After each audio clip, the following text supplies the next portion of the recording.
Hi, this is Seth Whitehead, and we're thrilled to be joined today by Chris and Ryan Mitchell of George N. Mitchell Drilling in Carmi, Illinois. Mitchell Drilling has been a staple of the Illinois Basin for more than 7 decades and exemplifies the nature of the basin in many ways. Locally owned, family owned, and deeply entrenched in the community which you operate. Chris and Ryan, thanks for joining us today. Really appreciate it. Thank you, Seth. And Chris, can you tell the viewers a bit about the history of your company? And it goes back 70 plus years, I believe. Yes, it was a family thing, and it starts in Oklahoma, Seminole, Oklahoma, and my dad's family, actually his dad had a big family, and they were small time farmers, helped their father out, and to supplement their income, they used teams of horses in the beginning to help move equipment primarily for Sinclair Oil Company in Seminole. And it wasn't a full-time job, it would just help supplement what they could eke out on a farm income. There's several kids in the family, and the older boys just did something to help. And as it migrated into more and more work, they were doing better and developed a small company. And then the oil industry turned bad in Oklahoma, and we're talking about the late 30s. And the migration then was for many of the companies to move to Illinois, which is a new horizon.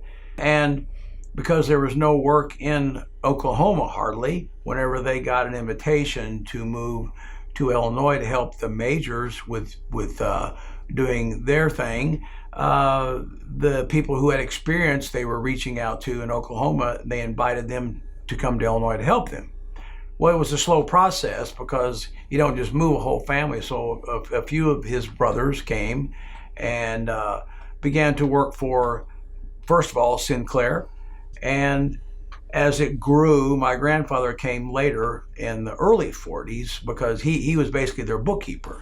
And once they got enough business to keep a book, he came and brought his kids. So that's when it all started, really, late 30s, early 40s. And it continued on, and of course it's still here today, but the family dynamics all changed and ended up being that my dad was the last one of all the children of the fathers that started it that tried to pursue it. And so here we are today. And can you guys talk about just how proud you are that this is a family business going back several generations? It's not uncommon in the Illinois Basin, but it is, I think it's a special thing about this area. And, you guys, more than about any other company, I think can lay claim to being a family business. And how great is that for you guys? I'll start since I dealt with it first, but, it's, first of all, it's just about finding good opportunities in this area to make a living. Southern Illinois is not a mecca for commerce, and the oil industry was one. I mean, it's fascinating for one thing, and it's not everybody that can get into it and enjoy it, but it is a fascinating business, fast moving business, and one with highs and lows, and you just almost have to have an infatuation with it to continue. But when I got out of college in the mid-'70s with a geology degree, I wasn't sure what I would do because I had opportunities to go other places, and decided at the last moment, only because I felt a need to continue on with something that had been going on for a long time, to give it a try. And so apparently it stuck with me, and it's tough. It's a tough business, but I can say honestly that I love it, and otherwise you wouldn't put as many hours as we do to be successful at it. And so here we are, and I'm proud to be here. Ryan? As far as the family name goes, it's just as that. I mean, your name's on it, so you kind of take pride in that. But when it comes down to, as you said years back, and me being a fourth generation, that definitely plays you a little bit. You think about that in the back of your mind a lot, just how this business has trudged on for years and years, and what can you do to help it, I guess, is the main thing. So definitely proud to be here. Don't have to be here, but I chose to be here, so that says something in itself. Can you each talk about specific roles in the company? Talk about what you do on a daily basis, your jobs. Depends on the day. Mornings start here. Well, it's 24-hour business, so it never really stops. But pretty early mornings. Someone will always be in here at 5:30 or 6. It's not always us. But someone will always be in here early in the morning, getting reports and doing such like that, which both of us do eventually, or every once in a while, I should say. But also on a day-to-day, I would say we have a pretty good mix of he'll do more around the office work, and I'll do more field work, which it's needed both. But see, the roles used to be reversed. He used to do a lot more of the field work, and then George used to do a lot of the office work. So it just kind of rolls like that. So I enjoy that part.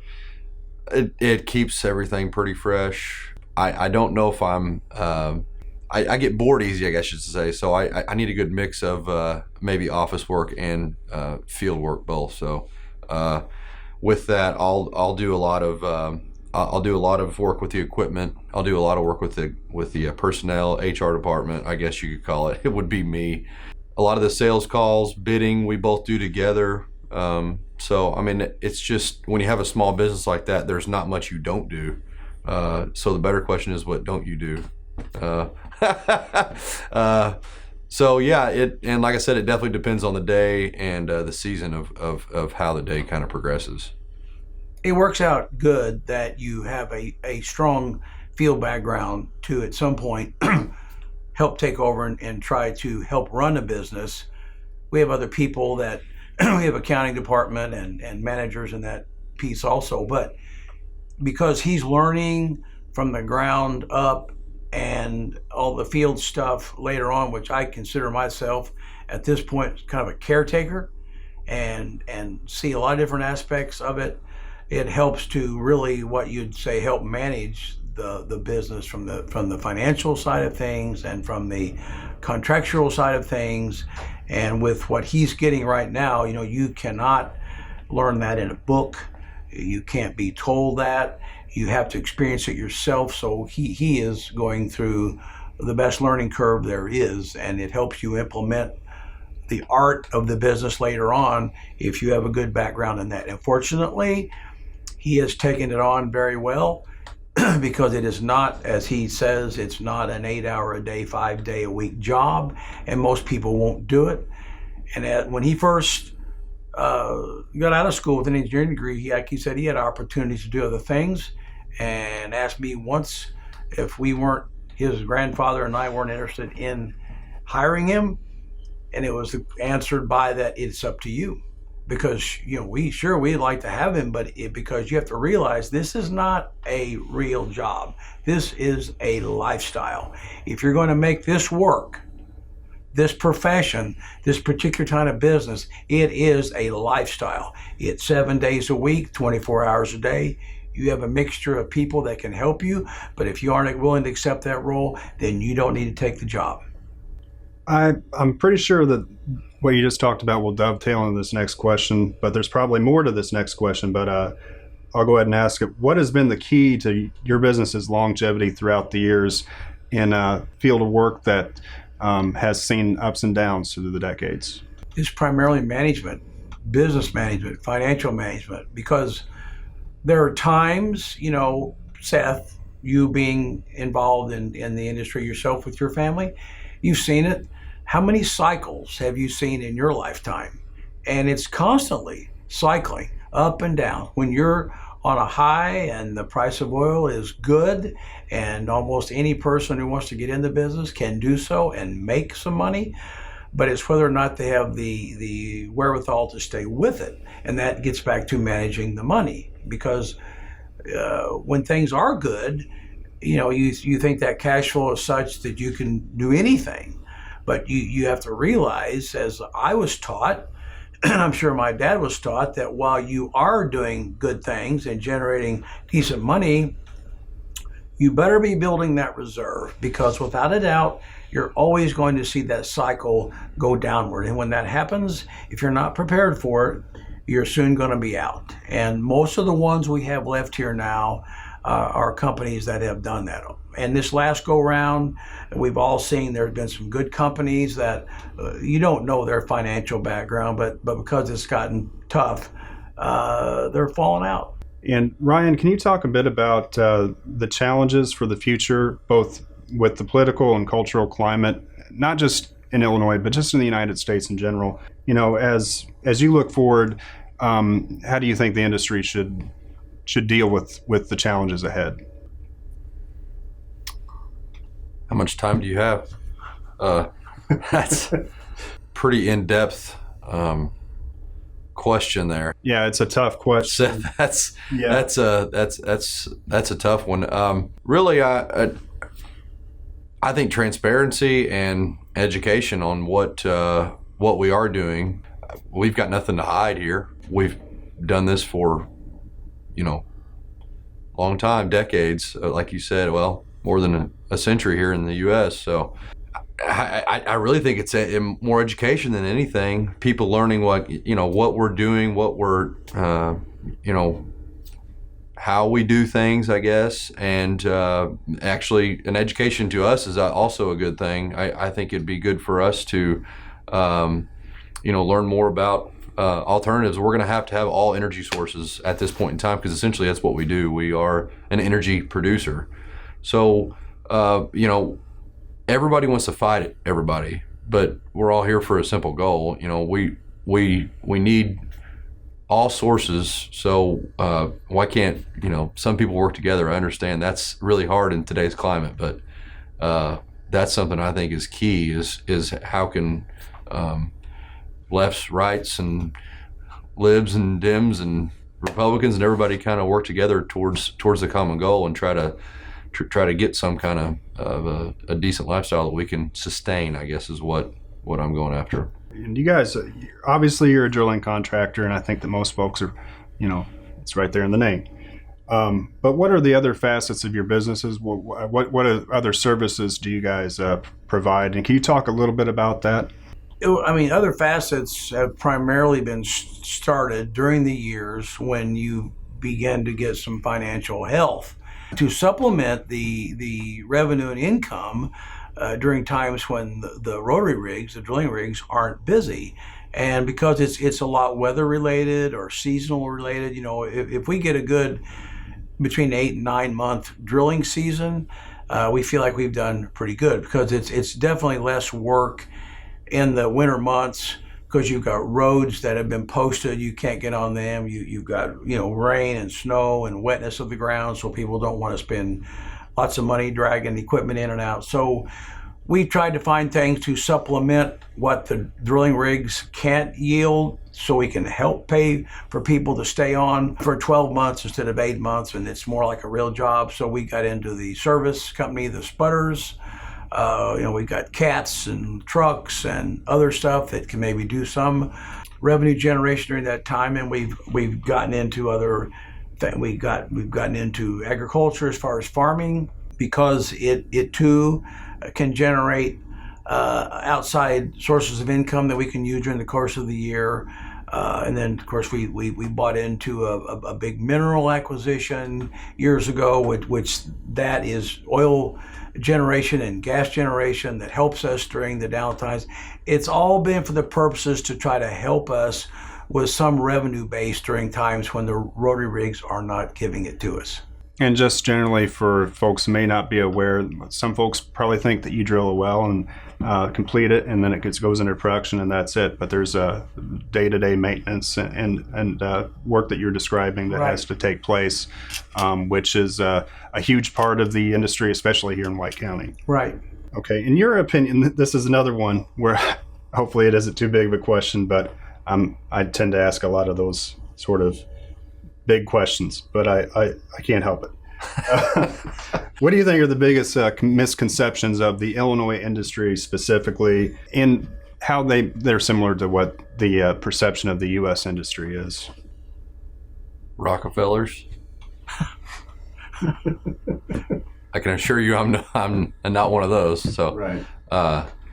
I think if you're in the oil industry, everyone thinks you're just, you lay in a bed of cash every night, and that's not it at all. We're just normal, hardworking people. Like I said, 7 days, 8 days a week, really. I mean, you never rest. So it's just, it's really a hard way to make a living, and it's one of the, it's a dying breed, but it's. Yeah, I didn't notice any limousines out front when I pulled in But here. we do have a helicopter, Nah. and we park it back for lunch usually. Okay. There's another George Mitchell Yeah. who's made a pretty good name for himself in the Yes. industry. Has there been some misunderstanding through the years? Yes. Okay. Yes. I've always wondered that, but never have thought to ask. Yes. And I've met him as I was going through the offices of the Illinois Oil and Gas Association. Part of that means that you travel around the U.S. with IPAA and do your lobbying and all the stuff that you're supposed to do for your industry. Well, during the time I was going through these offices, George Mitchell out of Houston or Galveston, let's say, he had a company called Mitchell Energy, and he was a geologist, and his brother was an engineer, and together, they built quite an enterprise, and basically were kind of some of the founders of what we now call the slickwater frac, which was done primarily in the Barnett Shale outside Dallas-Fort Worth area. But outside that, he was a good businessman also, and developed the woodlands north of Houston. But he had an attorney that worked for him that traveled around more than he did to these meetings, and I would go with the executive director of the IOGA to when I first got started up in the president of IOGA and a year or two after, and we met this guy because he knew him well, the lawyer, who said that he wanted George Mitchell to meet me. Because, there is a commonality in name, and this Mitchell Energy did have some stuff in Ohio.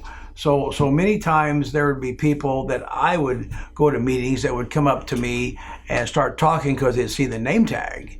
And you could tell what they were doing. They were baiting me for whatever they could to get in with the Mitchell Energy thing until I'd finally say, oh, no, that's a different Mitchell. Then they'd disappear. So it was kind of a joke. Ronnie Wooten and I, our vice president of finance and accountant, were in some meetings once for the International Association of Drilling Contractors. And they really hustled us until they got the full story. But I did meet George at an IPAA meeting in Denver one year when he won this award, Roughnecker, which is the highest one you can receive it's like a lifetime achievement for IPAA. And nice man, he's very eccentric, but very successful. So yes, there is kind of a little bit of a interesting note there, but we got it all straightened out. It's interesting. The other George Mitchell's name is associated with modern shale development. Right. Your company here in the Illinois Basin, it's a much different story here, and I don't know if everybody understands that. Of course, the shale players came in a few years ago, and there was definitely some interest. Long story short, that didn't happen. It's my understanding that it may not happen for decades, if at all. But I think that it's important for us to communicate that in addition to the Illinois Basin being dominated by small local businesses, that we also are still a conventional industry, and the day-to-day operations and the drilling is very similar to what occurred decades ago and has been going on for years. Can you talk a little about that? I haven't been around that for decades. You have. Yeah. Well, it's, we would like to see the attempt made for the shale, the New Albany Shale, primarily to be given a chance if it could commercially produce oil or natural gas. But as we know, that was stopped by the politicians in the state because they didn't want to, the keep it in the ground movement sort of took over.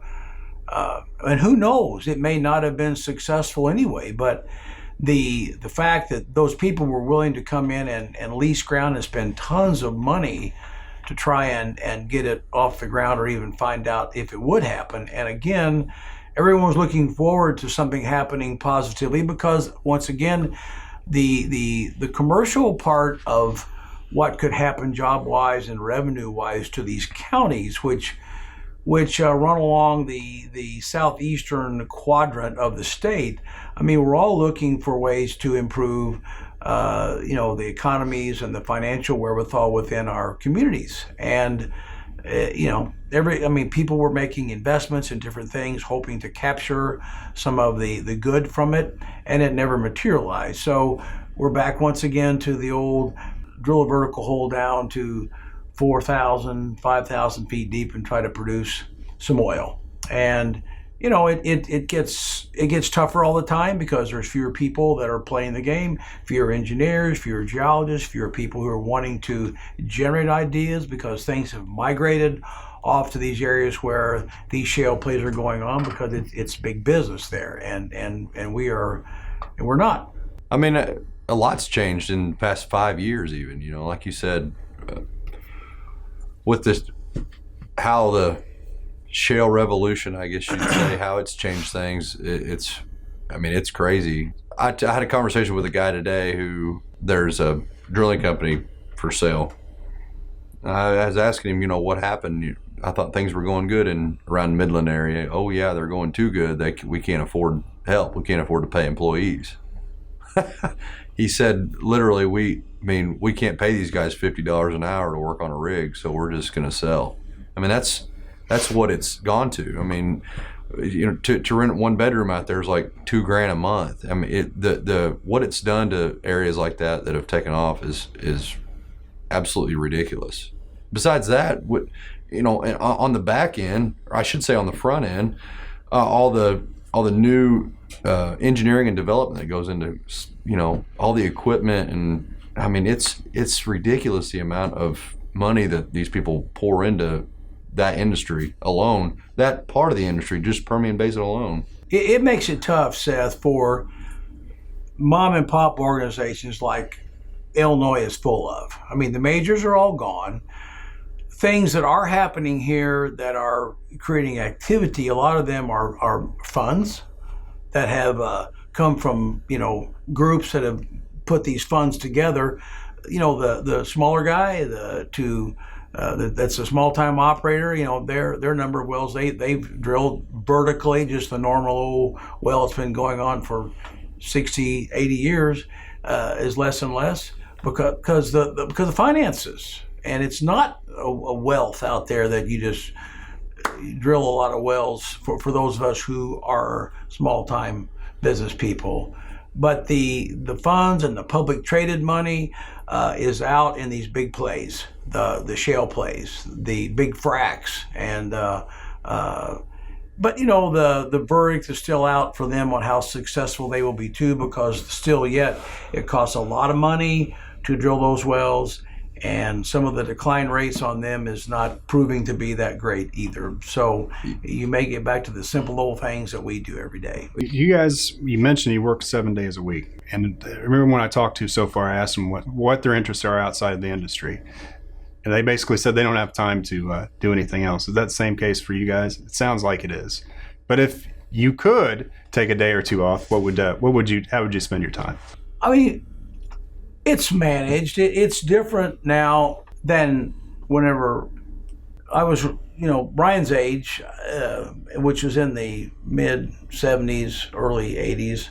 I mean, things were going a lot bigger, and I was watching wells, doing geology, and I spent a lot of time gone. I mean, there were days that I was not home, and this generation of new people in our industry are changing they have to change the ideas of what the older generation has done, and it'll work out. And the 7-day is right. It does go 7 days when we're drilling. But this is the thing that we have all worked together on so that we can get more time off than used to be. But it's because of the older guys here realize that this new generation, I mean, they're the ones that are going to run things, and we have to accept what maybe just because we did it, 30, 40, 50 years ago doesn't mean it's the way it has to be today. So it's better. It's still like that though.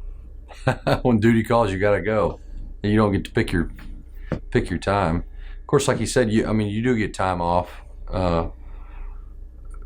That's usually planned out. I mean, like if I have for instance, if I had a trip or something, you could still do it. You can still live somewhat of a normal life to a point.